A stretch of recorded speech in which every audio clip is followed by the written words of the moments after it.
যে কোনো একজনের নাম তুমি ভাবো, তুমি যার নাম ভাবো না কেন আমি কিন্তু আগে থেকে বলে লিখে দিয়েছি তুমি কার নাম ভাববে, ঠিক আছে? খুব মজাদার, খুব ইন্টারেস্টিং একটা জিনিস। তোমরা হয়তো ভাবে আমি আগে থেকে বলে দিয়েছি, তোমাকে বলেছি না বলেন, এর সাথে সাথে তোমরাও ভাবতে পারো। তবে তোমরা এখানে যে 10 জনের নাম লেখা আছে না, এই 10 জনের মধ্য থেকে যে কোনো একজনের নাম কিন্তু তোমাকে ভাবতে হবে।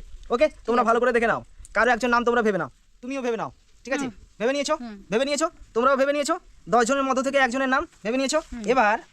এবার বলো তুমি 1 নম্বর কালামে তার নাম আছে কিনা তুমি দেখো ভালো করে দেখো।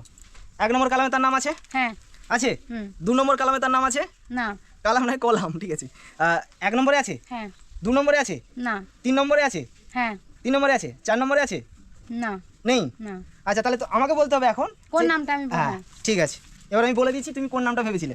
ওকে, এবার তোমাদের আমি ভালো করে দেখাচ্ছি, তোমরা এর মধ্য থেকে যে কোনো একটা নাম ভাবো। ভেবে নিয়েছো?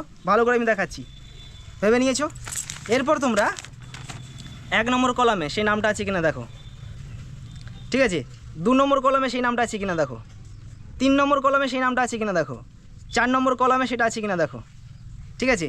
এবার আমি যে নাম ভাবলাম কত নম্বর কলামে আছে সেটা তোমরা কমেন্ট করো, আমি বলে দেবো তোমরা কি নাম ভেবেছিলে, ঠিক আছে? এবার আমাকে বলতে হবে, ধরো এবার বলতে হবে তুমি কোন নামটা ভেবেছিলে। এটা আমরা অনেক আগে করে এসেছি, অনেক মানে যখন আমরা মোবাইল ছিল না তখন এটা আমরা করতাম। হ্যাঁ, আগে করতাম ছোটবেলায়। তো এখন আমি স্মৃতিচারণ তোমাদের করালাম, এখন বলতে হবে তুমি কোন নামটা ভেবেছিলে। আচ্ছা, তুমি ভেবেছিলে পূজা। তুমি ভেবেছিলে পূজা, রাইট? হ্যাঁ রাইট, এই দেখো পূজা লিখে রেখেছি।